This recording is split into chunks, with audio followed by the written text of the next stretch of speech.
Every day we wait, they get stronger. Let's take them by surprise. For the greater good. Call it what you will. Let's call it war. Bordel de merde. J'avais dit que je parlerais pas de la prochaine série Star Wars, et ces enculés, ils ont fait une des meilleures séries Star Wars qu'ils aient jamais réalisées, donc je suis obligé d'en parler. Bonjour à tous, bonjour à toutes, bienvenue dans ce vlog qui reviendra sur Andor, la série prequel qui suit le personnage développé dans Rogue One, le seul bon film Star Wars sorti par Disney et Lucasfilm, Cassian Andor, qui était donc un personnage de rebelle, qui croisait notre cher Jean Erso, et qui l'accompagnait dans ses aventures. Et cette série Andor a pour but de nous faire découvrir les origines de ce personnage. Ce qui, à la base, faut bien l'avouer, n'attire pas grand monde. C'est-à-dire que, quand tu regardes Rogue One, c'était ma critique dans Pourquoi j'ai un Twitter, dans Rogue One, le problème c'est que les personnages étaient plus des outils pour permettre à l'histoire d'avancer qu'ils étaient véritablement développés, quoi. Ils avaient la vie qui était parfaite pour avoir permis ce scénario, et en dehors de ce qui permettait au scénario d'avoir lieu, rien n'était véritablement expliqué. Donc c'était des personnages qui étaient un petit peu superficiels, quoi. Donc tu te dis, bon, une série pour nous expliquer les origines de Cassian Andor, est-ce que vraiment c'est... Et alors en fait, le truc c'est que c'est pas vraiment les origines de Cassian Andor. Si, c'est le personnage principal. Mais ça parle de tellement de choses en dehors de ça, en fait. À travers Cassian Andor, on a enfin un regard sur l'occupation par l'Empire de la galaxie. On a enfin un regard sur leurs exactions, on a enfin, etc. Ce qui était aussi une des qualités que j'avais notées dans Rogue One. Dans Rogue One, c'était une des qualités, c'est que je m'étais dit, on voit enfin le genre d'exaction que fait l'Empire. C'est toujours intéressant quand on fait un truc sur Star Wars d'aller un peu plus en profondeur sur c'est quoi vraiment l'horreur de de cet Empire, quoi. Mais là, on peut vraiment l'explorer jusqu'au bout, et c'est ça qui est très très cool, c'est que ce soit les personnages ou que ce soit l'univers, tout est parfaitement établi, développé et écrit en règle générale. Les lieux ont une vie. Tu regardes ces lieux, déjà ils te racontent quelque chose, et ils ont aussi par exemple leurs habitudes. Il y a tellement de décors qu'on vit dans Star Wars, notamment les récents, où on passe juste comme ça dans le truc vite fait, quoi. Là, t'arrives dans une ville par exemple qui s'appelle Ferrix, qui est un des lieux principaux de toute la série. Tu sais comment est-ce qu'ils sont organisés, tu vois le système de cloche qui permet d'appeler les différents employés à leur travail, tu vois comment est-ce qu'ils s'organisent entre eux pour organiser des résistances, tu vois comment tout fonctionne, tu vois les personnages, les figures emblématiques de cette ville, est-ce qu'elles ont d'important, etc. Et c'est pas forcément genre le maire ou un truc genre là, c'est juste une personne lambda mais qui fait des trucs de résistance réguliers et qui du coup impacte la population en étant un symbole dans les résistances par exemple. Juste un truc comme ça va pouvoir développer correctement un lieu. C'est quelque chose que j'osais même plus attendre dans Star Wars, même le Mandalorian fait pas un truc comme ça, et réussir à développer à ce point-là les personnages, c'est vraiment extrêmement surprenant par rapport à Star Wars, quoi.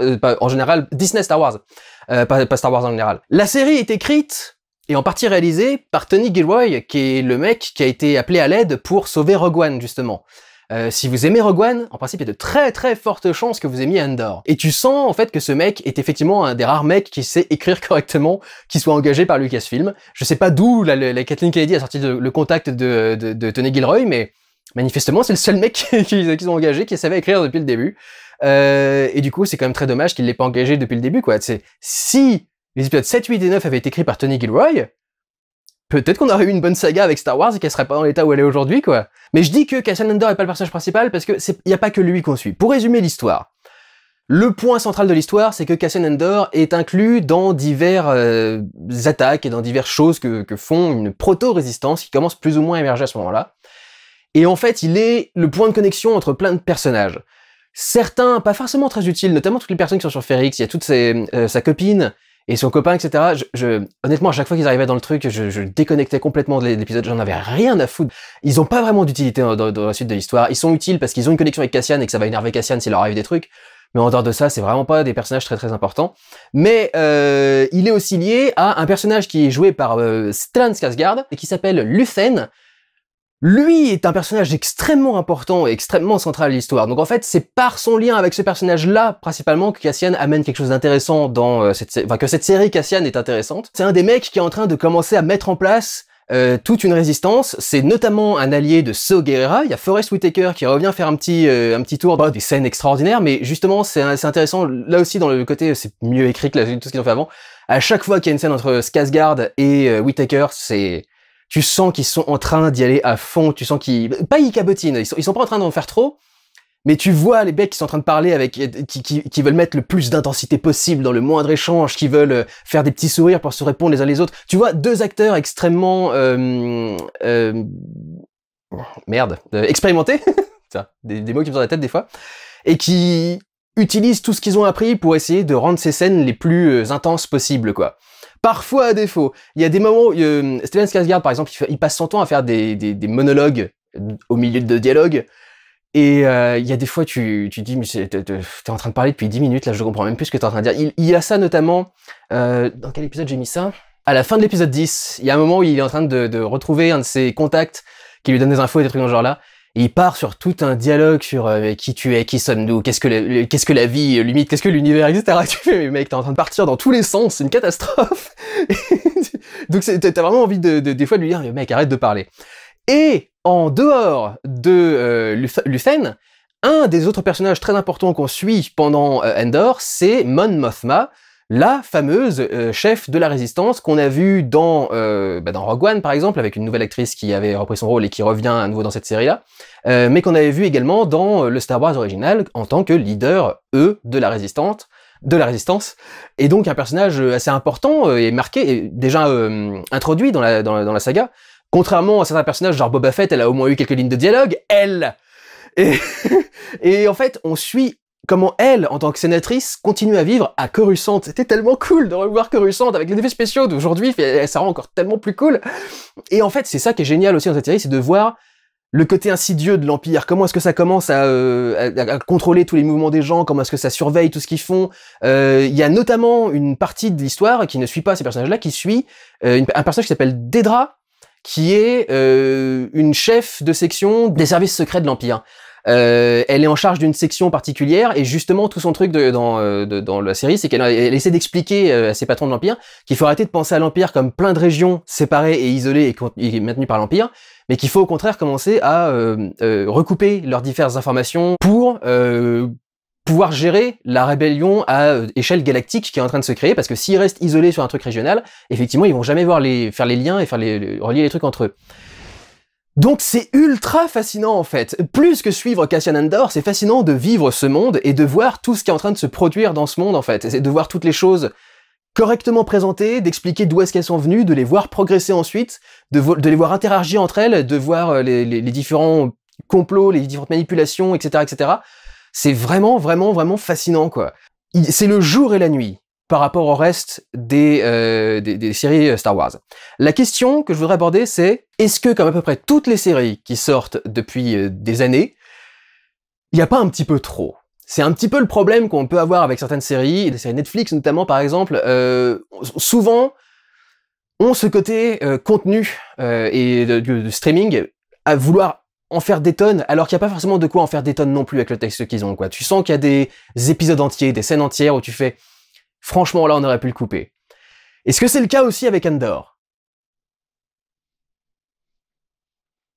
Je me demande si c'est pas juste moi qui ai du mal avec ça. Genre, je vous ai dit, sa copine et leur pote à Ferrix, la copine et le pote de Cassian à Ferrix, je les ai trouvés totalement inintéressants, et à chaque fois qu'il y avait une discussion avec eux, j'étais complètement déconnecté, quoi. Mais est-ce que c'est juste moi, ou est-ce que c'est vraiment leur histoire de couple qui est pas intéressante ou pas? À voir. Je dirais que c'est quand même plutôt bien géré. On sent qu'il y a un découpage en 3 actes classiques du cinéma qui est adapté à une série. Il y a les 3 premiers épisodes pour l'acte 1, mise en place de la situation initiale jusqu'à éléments perturbateurs. Il y a à peu près 7 épisodes de développement et d'acte 2, et il y a 2 épisodes de climax, on va dire, quoi. Je mentirais si je dirais qu'il n'y a pas... Peut-être... Pour moi, il y a un épisode de trop dans le segment central, notamment dans tout ce qui se réfère à la prison. C'est un décor qui est super cool, il se passe des choses vachement intéressantes, c'est important de bien marquer le spectateur, imprégner le spectateur de ce qu'est le quotidien dans cette prison, mais honnêtement j'aurais pu faire avec un épisode de moins dans la prison. Et ça met un petit peu trop de temps à monter, et le problème c'est que dans cette prison ils font toujours la même chose, c'est justement le truc de la prison, c'est le côté très lavage de cerveau, de reproduire le même truc mécanique constamment, les mêmes gestes et les mêmes machins tout le temps, toutes les journées, etc., super vite, etc., donc tu réfléchis même plus, etc. Donc c'est important de montrer ce côté répétition, et il y a ça qui ressort très très bien dans certains épisodes, qui appuie sur le côté répétition de l'activité, et qui nous montre l'activité, et à chaque fois que tu vois le truc, t'as peur qu'il y ait un mec qui se coince les mains dans un truc, etc. Enfin, c'est plutôt bien filmé et bien foutu. Mais c'est là un épisode de trop. J'aurais vraiment fait un épisode de moins dans cette prison, parce que au bout d'un moment, j'étais, mais quand est-ce que vous allez essayer de partir exactement? La plupart des personnes, dès qu'elles arrivent en prison, elles essayent de faire une évasion. Pourquoi est-ce que ça vous prend 3 épisodes, bordel de merde?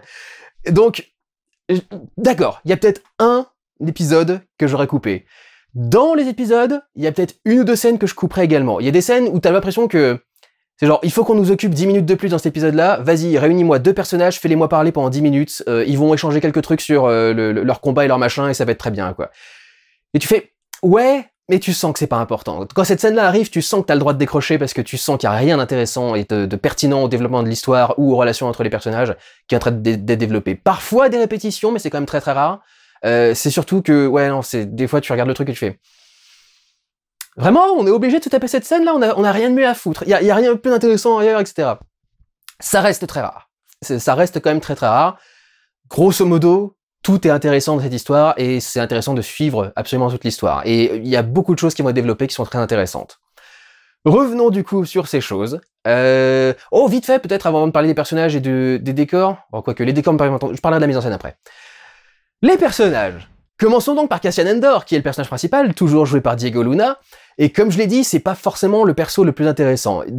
En plus, il y a quelques trucs qui sont pas tout à fait raccords, parce que moi, sa réplique dans Rogue One, c'est « Je suis dans ce combat depuis que j'ai l'âge de 6 ans, etc. » Et tu fais « La Résistance utilise beaucoup de personnes de 6 ans dans le truc, etc. » Et oui, c'est faux, en fait. C'est en vérité, tu vois que le mec, il a essayé de charger son passé pour essayer d'avoir l'air un peu plus important aux yeux de Jyn.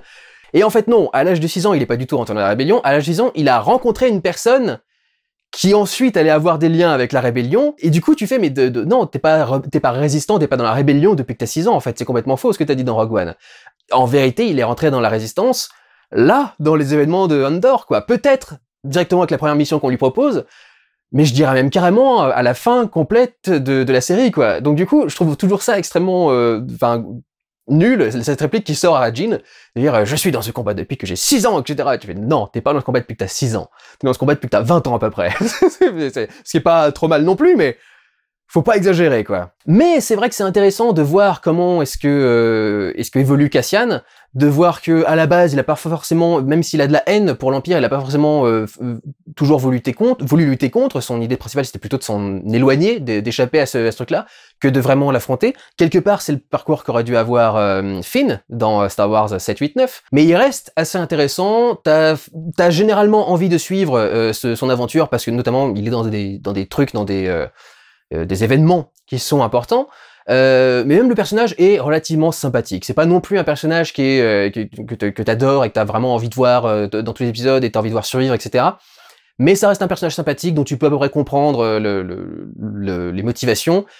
Et c'est toujours intéressant de le voir évoluer avec ses différents collègues, de voir créer des relations, ou au contraire refuser de créer des relations, etc., etc.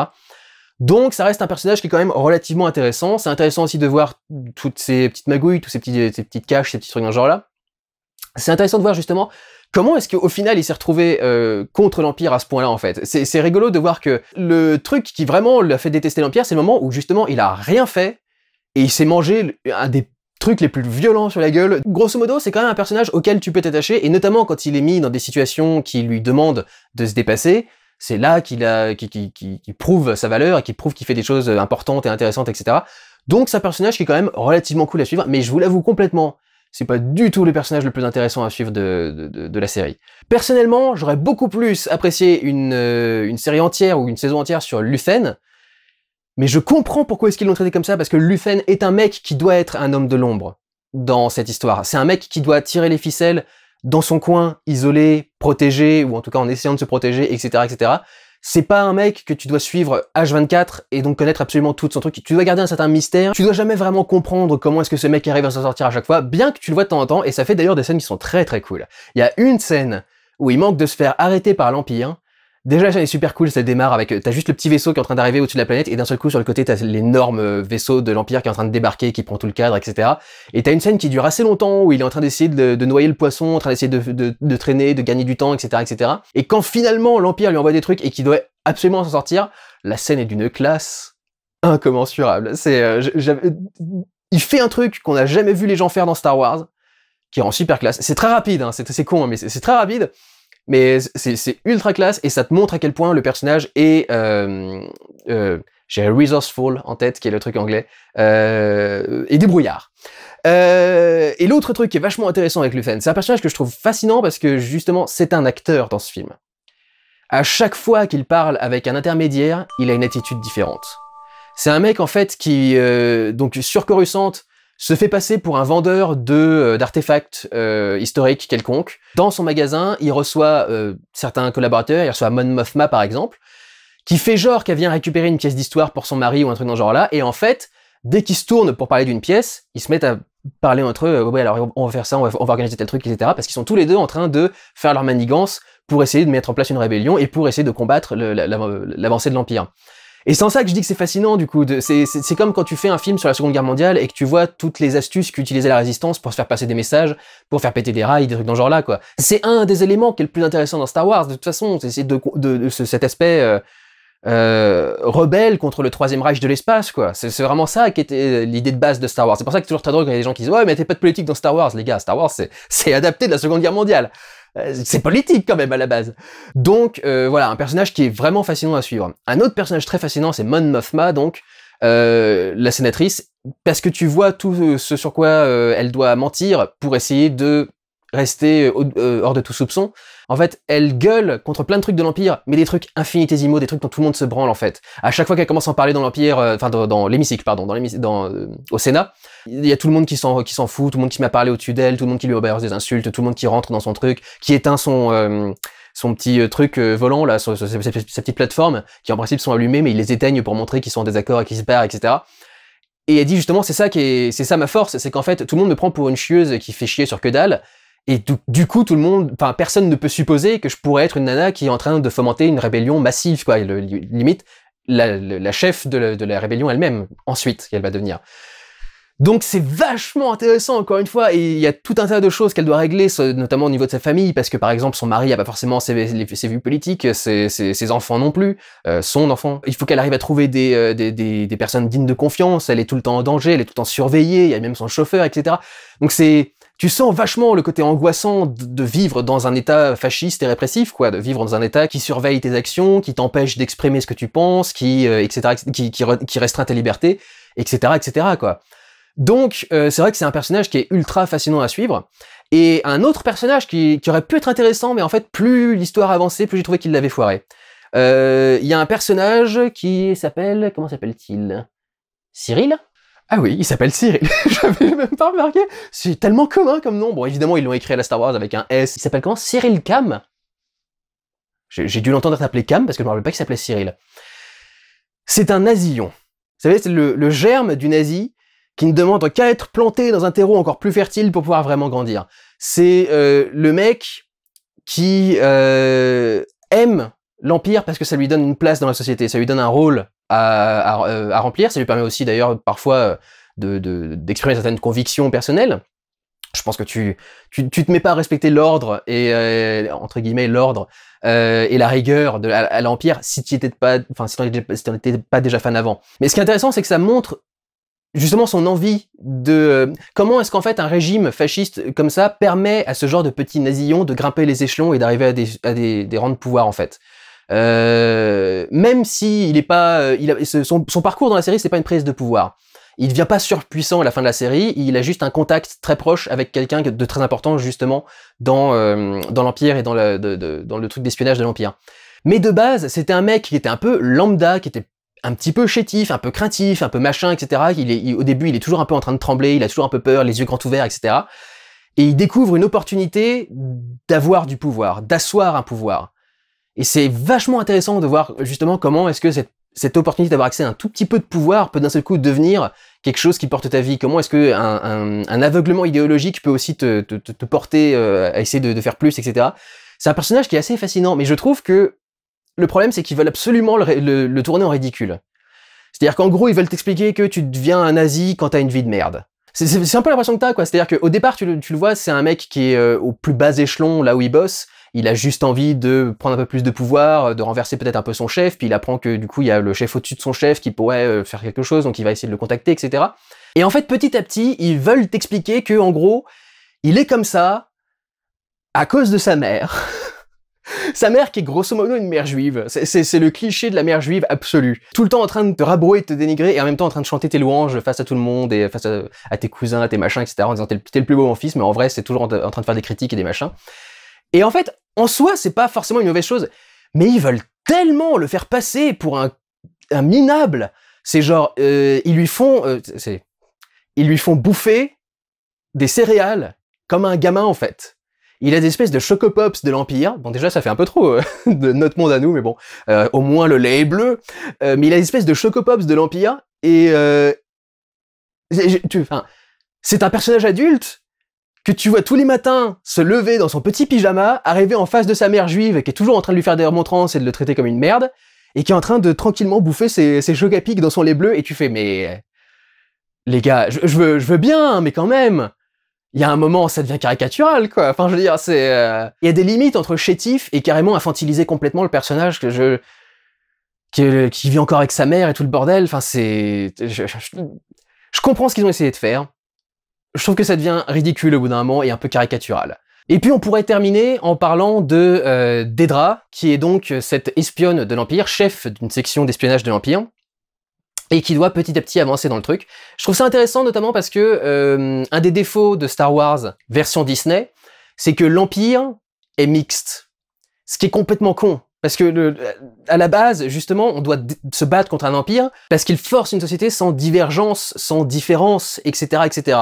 Je me souviens de très peu d'aliens, purs aliens avec prothèses et tout le bordel, qui soit avec l'Empire. Je crois pas en avoir déjà vu. Peut-être quelques chasseurs de primes quand Vador en engage dans l'épisode 5. Et je crois bien que c'est la seule fois où il y a des races différentes qui fonctionnent avec l'Empire. En principe, l'Empire est rempli d'hommes blancs. Et c'est justement ça qui en fait un symbole intéressant de fascisme, de passéisme, etc., etc., face à la rébellion qui, elle, a des femmes, a des personnes de couleur, a des aliens, etc., etc., quoi.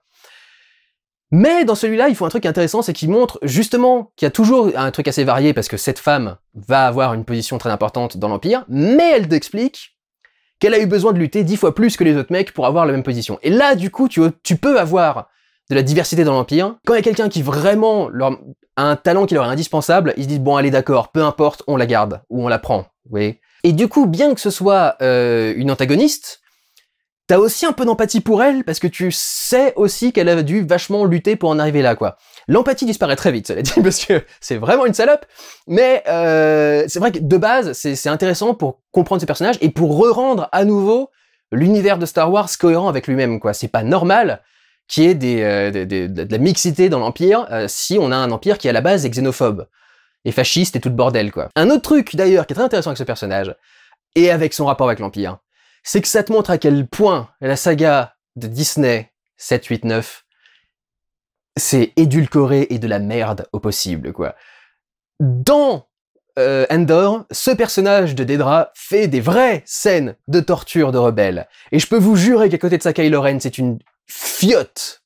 Une petite fiotte. Les scènes de torture que Dedra fait sur les personnages sont infiniment plus intéressantes. Alors, c'est pas non plus, on la voit pas lui arracher des ongles et des trucs dans ce genre-là, mais par exemple, un truc qui est assez intéressant, elle torture certains prisonniers en leur mettant un son insupportable dans un casque. Et il y a un truc qui est très intelligent en termes de mise en scène, c'est qu'on sait pas quel est le son. On sait juste qu'il y a un son particulier qui débarque, on sait que ça a un nom particulier, qu'il y a Sonic ou un phonique ou un truc dans ce genre-là dans le nom, donc on suppose que ça doit être désagréable à l'oreille, mais on les voit juste poser un casque sur les oreilles de la nana, et elle reste 5 secondes à réagir, à recevoir le truc, et d'un seul coup c'est... Ah, et le truc, t'es dans ta tête et t'es en train de dire, qu'est-ce qu'on a pu lui mettre dans les oreilles pour que ça fasse une réaction pareille, quoi. Et là, du coup, tu ressens toute la violence du truc, quoi. C'est autre chose qu'avoir le mec qui a la main devant Rey et t'as Rey qui est en train de hurler, petit vite, d'accord, il lui a fait vite fait mal à la tête, quoi. Et puis c'est tout. À part ça, je vois pas vraiment ce qu'il y a comme truc. Et ça fait pas violent, ça fait pas agressif, ça fait pas sournois aussi. Il y a un côté sournoiserie, un côté, enfin. Voilà, c'est une vraie fasciste. Voilà, ça c'est une vraie fasciste. Ça c'est regarde Kylo, prends-en de la graine. Ça c'est une fasciste. C'est ça que t'aurais dû faire en principe dans les 7, 8, 9. Petite fiotte. Voilà ce que grosso modo pour les personnages. Il y a la mère de Cassian aussi, qui est un personnage intéressant, qui est joué par la nana qui jouait la mère adoptive de Harry Potter, c'est la Moldue, je sais plus comment elle s'appelle, Tante Pétunia, je crois, un truc dans ce genre-là. Elle m'a tiré une larme, notamment son grand monologue de fin par rapport à la résistance. Et c'est un des trucs qui est ultra bien abordé dans cette histoire, c'est le côté rébellion et résistance, et le fait de ne pas rester passif face à des choses qui sont honteuses et qui ne devraient pas avoir lieu, etc., etc. Elle a tout un beau discours sur j'étais là, mais j'étais endormi, je regardais, mais j'étais endormi, ou un truc dans ce genre-là. Et c'était un très très beau, enfin, c'était vraiment très très bien foutu, et donc ça, pour le coup, c'était un personnage qui était intéressant, qui ressortait bien. Elle a un petit droïde aussi, qui a un design qui est intéressant, qui a jamais été vu encore dans Star Wars, qui a une jolie personnalité, qui est touchant. Il est un peu traité comme un animal de compagnie par rapport à son rapport du droïde à la mère de Cassian.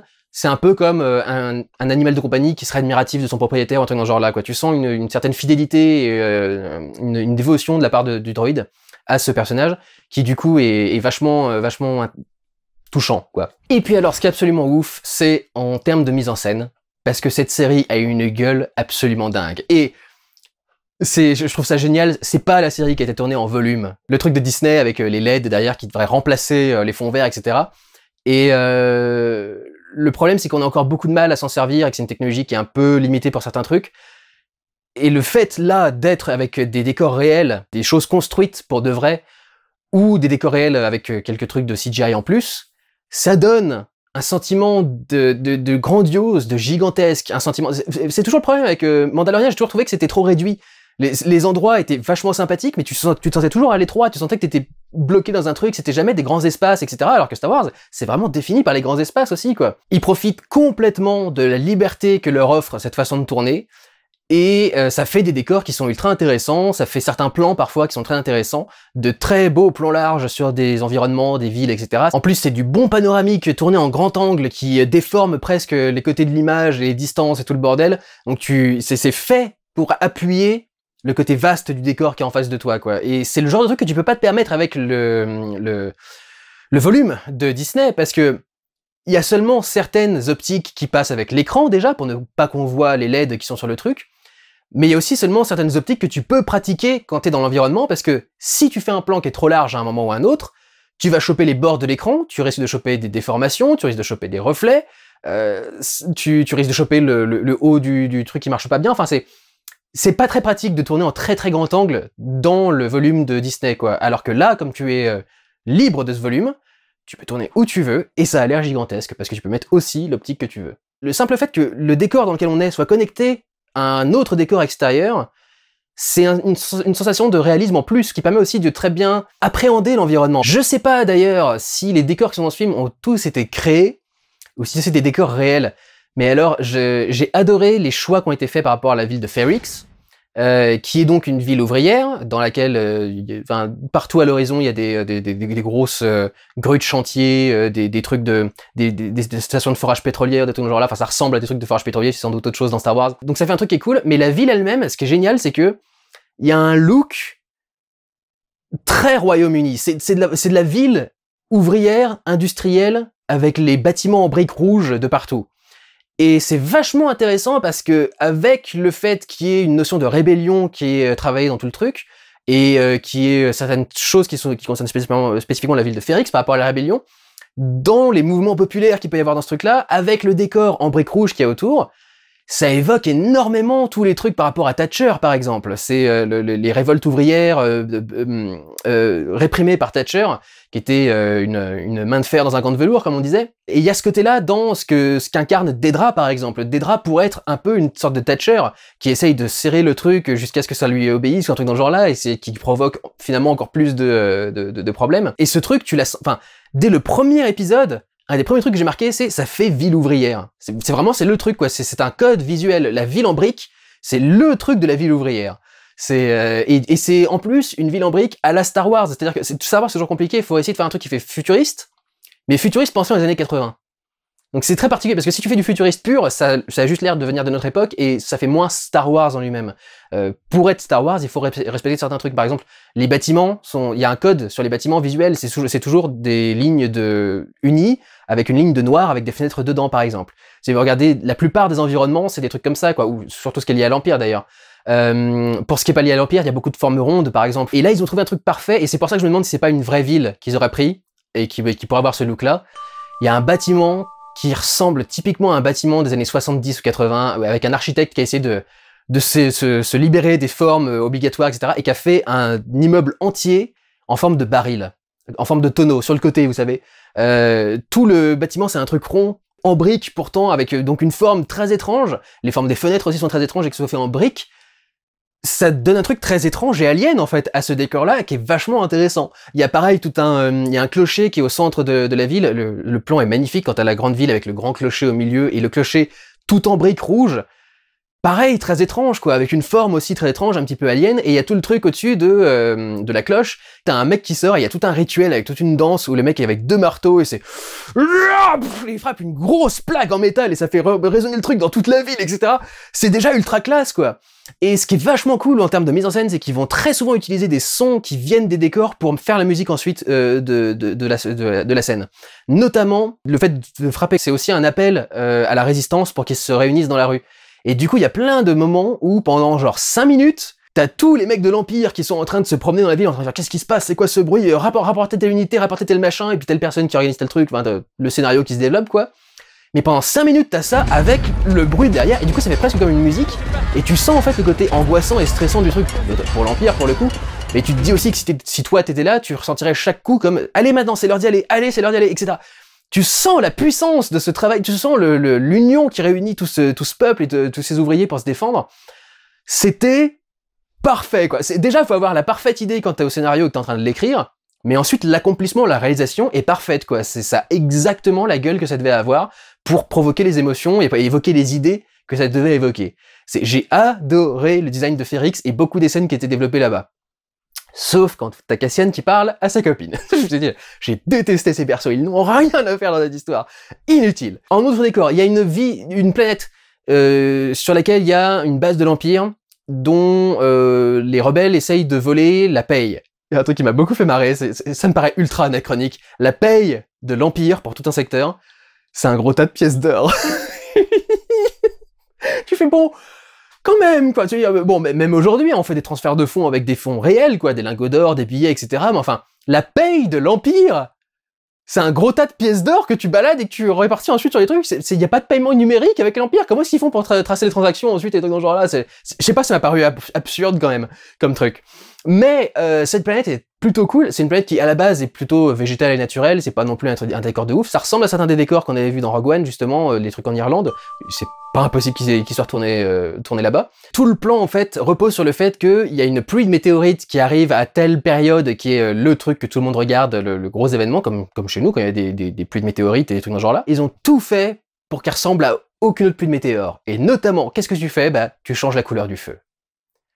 C'est dans Star Wars, imaginons qu'il y ait d'autres matières dans ces météores qui provoquent du coup des plasmas de couleurs différentes quand ça rentre dans l'atmosphère. Après tout, le feu n'est pas forcément rouge, il y a aussi des feux, on peut faire des feux verts, des feux bleus, c'est une question d'intensité aussi, mais tu peux colorer des feux à certains moments, il y a certains trucs qui provoquent des flammes d'une autre couleur, etc., etc. Et ça fait un truc magnifique à l'image. Non seulement jamais vu, mais en plus magnifique. J'ai adoré ce passage-là. Tout le passage du casse, donc, pour le coup, était parfait. Mais tous les gros passages comme ça, le passage évasion de prison, parce que je vous ai dit qu'on est dans une prison, évidemment qu'on va s'évader de prison, vous pensez pas qu'on va rester dedans quand même. Et il y a toute une révolte populaire, justement, une rébellion qui a lieu dans le dernier épisode, et à chaque fois, c'est parfaitement travaillé. Il y a toujours le côté, on va faire monter la tension tranquillement pendant quelques minutes jusqu'à ce que le truc démarre, ou on va faire monter la tension pendant un épisode. L'épisode de la prison que j'aurais enlevé, typiquement, c'est celui-là. C'est l'épisode pré-soulèvement, où c'est un épisode qui est juste là pour faire monter la tension, en fait. Ils ont pris la décision de faire le truc, et c'est tout un épisode pour faire, bon alors on va essayer de faire ça, on va essayer de faire ça. Grosso modo, ils ont déjà le plan, hein. Le plan il est assez, il y a pas beaucoup de façons de s'échapper de ce truc. Et donc ils sont pas vraiment en train d'élaborer le plan, c'est juste, tu fais revenir tranquillement, 3 ou 4 fois pendant l'épisode, le fait qu'ils sont en train de monter leur truc sur leur table de montage, etc., dans leur atelier. Et je vous ai dit, encore une fois, ça permet de montrer le côté répétitif de l'environnement, mais c'est pas forcément le truc le plus fascinant du monde. Mais tu sens quand même une montée de la tension dans cet épisode. Et généralement, dans quand les événements ont lieu, le payoff est ultra satisfaisant. Tu as senti la tension monter, et tu sens le relâchement, t'as des frissons dans certaines scènes quand tu vois les personnages enfin arriver à faire ce qu'ils veulent, etc. C'est ultra intéressant à ce niveau-là, quoi. Il y a aussi donc cette cité balnéaire en décor cool qui était sympa. Il y a une musique un peu moderne dans ce truc-là qui passe pas trop mal. C'est compliqué de rajouter de la musique moderne, les sonorités un peu pop, rock, techno, etc. Enfin dans ces électro et tout ce qui s'ensuit dans le truc de Star Wars. Mais ils essayent. Ludwig Göransson notamment, je crois que c'est lui qui faisait la musique du Mandalorian. Et je crois qu'il a essayé aussi d'amener quelques sonorités un peu électro, etc. dans le truc. Il y a des fois où ça passe, des fois où ça passe pas. La première scène sur cette planète balnéaire, ça passe plutôt bien. Par contre, je crois que c'est à la fin de ce truc-là, de cet épisode-là, il y a tout un épisode qui se finit avec une sorte de garage rock avec un petit peu d'orchestral au-dessus. C'était nullissime. C'était la pire musique de tout le truc. Mais en dehors de ça, c'était plutôt cool. Et j'aime bien le fait qu'on développe le côté station balnéaire dans Star Wars. Montrer c'est un univers vivant et qu'il y a plein de choses qui s'y passent en fait, quoi. Si tu restes constamment enfermé dans les bases de la rébellion et dans les bureaux de l'Empire, forcément ça va pas être le truc le plus intéressant. Des trucs intéressants mis en scène par rapport à l'Empire, avant de passer peut-être au reste. J'adore la salle de réunion de l'espionnage. C'est une salle entièrement blanche avec des reflets, des reliefs, pardon, pas des reflets, des reliefs sur le mur qui sont là pour casser le côté uni du blanc. Quelque part, ça ressemble un petit peu à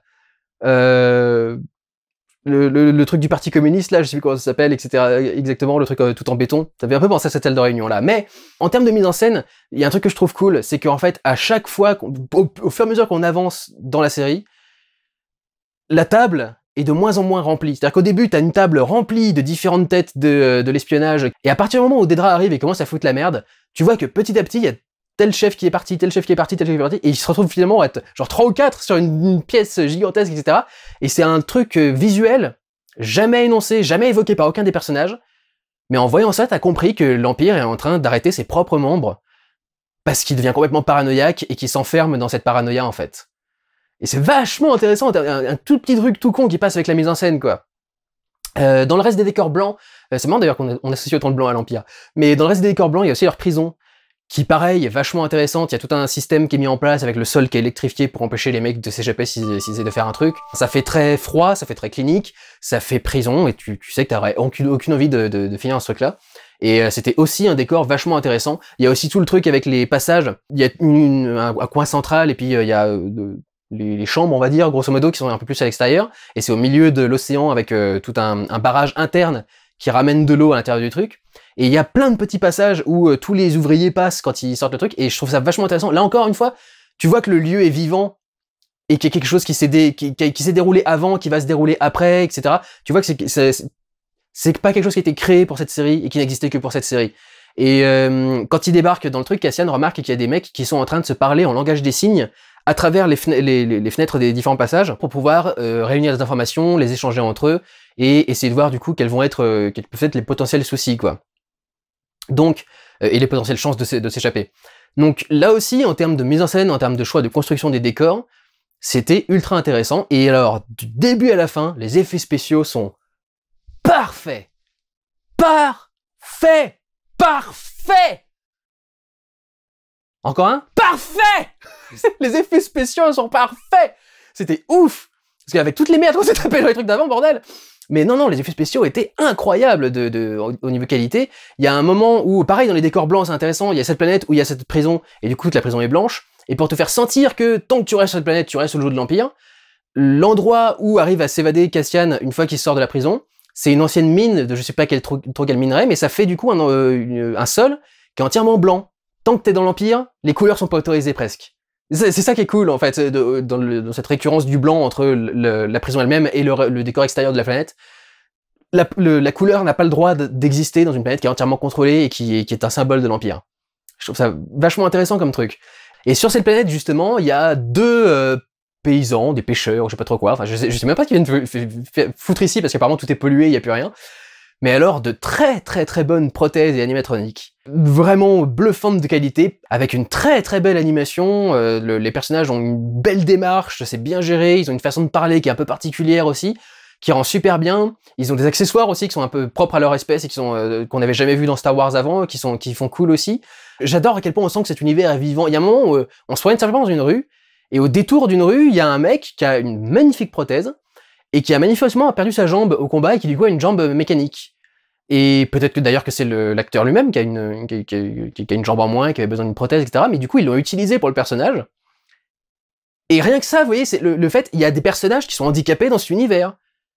Rien que le fait de penser à ça, ça demande d'être un peu créatif et d'essayer de penser à un univers qui est vivant, en fait. Un univers qui est vivant, il y a forcément quelqu'un qui à un moment risque de se blesser, risque de se faire couper un truc. Luke s'est fait couper un bras, quand même. Anakin aussi, d'ailleurs. C'est vivant, quoi. Cet univers est vivant et ça te donne envie d'y vivre. Et c'est vraiment ultra cool, quoi. Ils ont fait un peu la même chose au niveau de la bouffe, d'ailleurs. Mais ça devient un petit peu répétitif au bout d'un moment. C'est oh tiens, il y a tel truc qui est comme chez nous mais en vert, tel truc qui est comme chez nous mais en bleu. Ils mangent des nouilles asiatiques, mais c'est des nouilles bleues, par exemple. Et tu fais bon. Je sais pas trop. En revanche, il y a un truc qui est dommage, c'est avec tout cet effort pour développer des univers, des décors, des costumes, de la bouffe, une faune et une flore quoi sur chaque truc. Il y a une scène où ils veulent montrer que quelqu'un est un salaud, je crois que c'est un dirigeant de la section espionnage de l'Empire, un truc dans ce genre-là. Et pour montrer son côté un peu détaché du monde, il faut qu'ils lui font faire autre chose plutôt que de regarder les gens dans les yeux, etc. quoi. Et il fait quoi? Il bouffe des pistaches. Des pistaches. Il y a des pistaches dans Star Wars. Des pistaches normales qui sont enfermées dans une coque, et puis tu dois enlever la coque, et puis les bouffer, et puis les pistaches sont vertes. Ils auraient pas pu les corriger au niveau de color correction, j'allais dire. Les corriger au niveau de la couleur en bleu, par exemple, ou en rouge, ou en machin. Ils aiment tellement ça. Et tu fais, putain, c'est dommage quand même. Et en plus, c'est genre, il y a un gros plan dessus, quoi. Et tu fais, bah non, bordel, vous faites chier. Et puis donc, il y a Coruscant, il y a d'autres planètes aussi qui sont développées, et qui sont leur propre petit univers. Énormément de très beaux plans, de très très très beaux plans qui sont répartis dans cette série. Donc c'était un festival pour les yeux, pour les oreilles, pour votre petit cœur également. Et ce qui est ouf, c'est que, comme d'habitude avec Disney, ils étaient tellement pressés de sortir un truc, et ils ont tellement voulu qu'il y ait de l'argent qui rentre et saturer le marché complètement, que du coup, bah, les gens ont déjà plus rien à foutre de Star Wars. Moi, déjà, c'était pas donné que je regarde Andor. J'ai regardé quand même, parce que c'est une question de curiosité, quoi. J'avais dit, si la prochaine est pas bonne, je ferai pas de vlog dessus. Donc évidemment que j'allais la regarder. Mais je pense que je suis mon métier fait que je suis un des rares à fonctionner comme ça, quoi. La plupart des gens se sont tapés 3 saisons de Mandalorian, je me rappelle même plus. Assez pourri, relativement pourri. Quelques trucs sympathiques dans 1 ou 2 épisodes, mais sans plus, quoi. Beaucoup de séries d'animation qui avaient rien d'intéressant à apporter. Moi, je suis désolé, je comprends pas de ce qui est intéressant dans les dernières saisons qu'il y a eu sur Clone Wars avec les trucs d'Ahsoka. Je comprends pas pourquoi est-ce qu'on fait une série sur The Bad Batch. Qu'est-ce qu'on en a branlé? Tellement de mauvaises choses sont arrivées et du coup, le dernier truc c'était Kenobi, Obi-Wan Kenobi, qui était nul à chier. Donc les gens, ils sont partis, quoi. Les gens ont pas du tout essayé et je sais que Andor est en train de se casser la gueule en ce moment. Et je vais joindre ma voix à tous ceux qui trouvent ça déplorable, justement, quoi, qui se disent, bah merde, maintenant qu'il y a enfin un bon contenu, personne le regarde parce que justement tout le monde est dégoûté, quoi. Donc c'est quand même con. Du coup, je crois qu'ils sont en train d'essayer de proposer Andor sur d'autres services de VOD pour en faire la promotion, etc. Et tu fais, bah ouais, les gars, vous avez tellement mal géré les autres trucs aussi. Si vous étiez pas précipités comme des cons, à essayer de trouver un mur de LED pour faire les choses plus vite, etc., parce que et moins cher, enfin, peut-être que vous auriez encore des spectateurs maintenant, quoi, pour suivre votre truc. C'est quand même dingue de fonctionner comme ça. Donc, voilà, je vais vérifier vite fait mes notes, voir si j'ai rien oublié. Bon, mettons quelques petites erreurs éventuellement après toutes ces louanges. Il y a 1 ou 2 trucs sur lesquels j'ai eu des soucis. J'en ai déjà évoqué 1 ou 2 là dans la vidéo. Il y a tout un peuple qui vit sur une planète qui est assez isolée, qui n'a jamais eu de contact avec l'extérieur, et qui abrite une tribu plutôt primitive. Et c'est un peu compliqué de comprendre que la tribu est primitive, parce que pour une tribu primitive, ils ont des vêtements ultra industrialisés. Des vêtements avec des petites coutures comme ça, et des petits trucs... les gars, on est censé être au fin fond de la jungle, là, et ils ont des trucs avec des petites poches et des machins sur tous les... Bien sûr que tu peux créer une poche, même quand t'es une ancienne tribu ou un truc dans ce genre-là, c'est pas la question. Le style de vêtements fait trop industriel et moderne, fait trop taillé, fait trop construit en masse, enfin, produit en masse, pour un village où tout est censé être fait à la main, quoi. C'est tout ce qui était pas dans mes notes. Donc j'ai quasi réussi à tout sortir. Je vous conseille donc, c'est le simple fait que ce vlog existe, est un conseil que je vous adresse. Regardez Andor. C'est une très très bonne série. Vous ne risquez pas de vous endormir devant Andor. Ah ah ah. Pardon. Mais j'arrête pas de penser à ce truc à chaque fois. Ou alors aller en Andorre. Au moins tout ça. Bon bref. Non, j'ai vraiment beaucoup aimé la série. Ce qui est bizarre, hein, parce qu'encore une fois, je veux pas vous dire que le personnage principal sur lequel est axé toute la série est cool, quoi. Il n'est pas forcément le personnage le plus fascinant de sa propre série, mais malgré tout, t'as envie de le suivre lui, et t'as très très envie de suivre tous les autres personnages. Vraiment, je trouve que tout ce qui a été développé autour de cette histoire est fascinant. C'est exactement ce qu'ils devaient montrer dans Star Wars quand ils ont commencé à en faire des nouveaux. Je le répète, si Tony Gilroy avait écrit Star Wars 7, 8 et 9, au lieu de se mettre sur Rogue One, on serait peut-être pas dans la merde dans laquelle on est aujourd'hui, quoi. Enfin, vraiment, c'est un des rares mecs qui arrivent à écrire correctement du Star Wars, et c'est dommage qu'il ne l'exploite pas plus que ça, mais quand il l'exploite, il fait du bon boulot, quoi. Ce mec comprend le genre d'histoire qu'il faut raconter, et comment est-ce qu'il faut les raconter, pour que ça fasse quelque chose de cool dans Star Wars. Très très très bon boulot. Bravo. Du coup, ça me fait encore me demander, est-ce que Gareth Edwards est responsable du succès de Rogue One ou pas? Ça me paraît toujours extrêmement surprenant. Je crois qu'il est en train, là, maintenant, mais ça fait genre 10 ans que c'est sorti, non, pas loin, c'est sorti en 2016, je crois, Rogue One. Ça fait depuis 2016 qu'il est pas sur un nouveau projet, le Gareth Edwards, alors qu'il a fait le premier Godzilla et le premier Rogue One, qui tous les deux ont engendré pas mal de revenus, tu vois, et comment ça se fait que le mec est toujours pas là? Est-ce que vraiment c'est Tony Gilroy qui est la base de son succès, quoi? Ça me paraît bizarre parce que Monsters c'était un bon film aussi, je comprends pas. Monsters d'ailleurs, du coup, je crois, avec Gareth Edwards, c'est Monster tout court, c'est le film avec Charlize Theron sur une tueuse en série. Monsters, c'est le film de Gareth Edwards sur des monstres qui se font des papouilles avec des tentacules. Voilà ce que j'avais à raconter sur Andor. C'est effectivement une très bonne série et je vous conseille de la regarder absolument. Prenez soin de vous, regardez des films ou des séries. Ciao.